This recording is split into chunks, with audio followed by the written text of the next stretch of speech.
হিন্দু ধর্মাবলম্বী তাদের পুজোর সময় তারা তাদের পুজো, তাদের অর্চনা, তাদের ধর্মীয় কাজ করবে, সেখানে কোনো মুসলমান কোনো প্রকার বাধা দিতে যাবে না, কোনো প্রকার অন্যায় আচরণ করতে যাবে না এবং কাউকে অন্যায় আচরণ করতে দিবেও না, যাতে করে মুসলমানদের কোনো দুর্নাম না হয় সে বিষয়ে মুসলমানরা বরং আরো সচেতন এবং সাবধান থাকবে।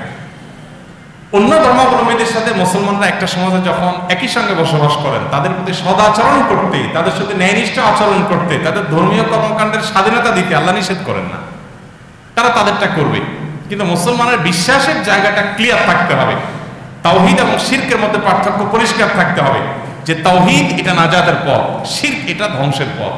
আমার ভাই শিরকে লিপ্ত, আমার বোন শিরকে লিপ্ত, আমার সেজন্য কষ্ট লাগবে, খারাপ লাগবে, কিন্তু তার ধর্মীয় স্বাধীনতা তাকে আমি দেব, লা ইকরাহা ফিদ্দীন, কোন প্রকার অতিরঞ্জন বাড়াবাড়ি বা তার ক্ষতি সাধন করার সুযোগ ইসলাম আমাকে দেয়নি। এটা মাথায় রাখতে হবে। আমাদের সমাজে এই ক্ষেত্রে প্রান্তিকতা দেখা দেয়। কিছু মানুষ আছে যারা ধর্মীয় উদারতার নাম দিয়া উদাসীন হয়ে যায়। উদাসীন কি? উদাসীন হলো নিজের বিশ্বাস, নিজের আকীদা, ঈমান এগুলো সব কুরবানি করে একাকার হয়ে যায় পূজায় গিয়ে। আপনাকে পূজায় গিয়ে একাকার হতে ইসলাম বলে নাই। আপনার বিশ্বাসটা যদি এত ঠুনকো হয়, নড়বড়ে হয়, তাহলে আপনি মুসলমানই না। মুসলমান হতে হলে আপনি তো জানেন যে শিরক আল্লাহর কাছে সবচেয়ে বড় অপরাধ। তাহলে কেউ শিরকে লিপ্ত, আপনি তার স্বাধীনতার সুযোগ আছে, সেই হিসাবে তাকে তারটা করতে দিবেন, কিন্তু আপনি সেখানে নিজে যোগদান করতে পারেন। নবী করিম সাল্লাল্লাহু আলাইহি সাল্লামের পরিষ্কারভাবে নির্দেশনা আছে, মান কাসারা সাওয়াদা কওমিন ফাহুয়া মিনহুম, যে ব্যক্তি কোন সম্প্রদায়ের মানুষের মাঝে গিয়ে তাদের দল ভারী করে, সংখ্যা বাড়ায়, সেখানে গিয়ে সে তাদের অন্তর্ভুক্ত হয়।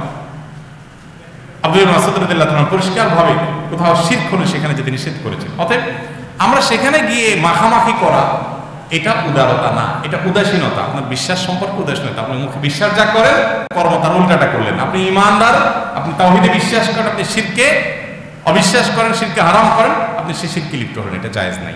অতএব এরপরে আমাদের দায়িত্বশীল হতে হবে এবং সচেতন হতে হবে। আমরা বাড়াবাড়ি ছাড়াছাড়ি দুটো মাঝামাঝি অবস্থানে থাকবো না। আমরা এরকম কোনো অন্যায় লিপ্ত হতে যাব যে তাদের কোনো কাজে আমরা বাধা দিব, আবার না সেখানে মিশে আমি একাকার হয়ে যাব। তাদেরটা তাদেরকে করতে দিব, স্বাধীনতা দিব, কিন্তু আমি সেখানে মাখামাখি করতে যাব না।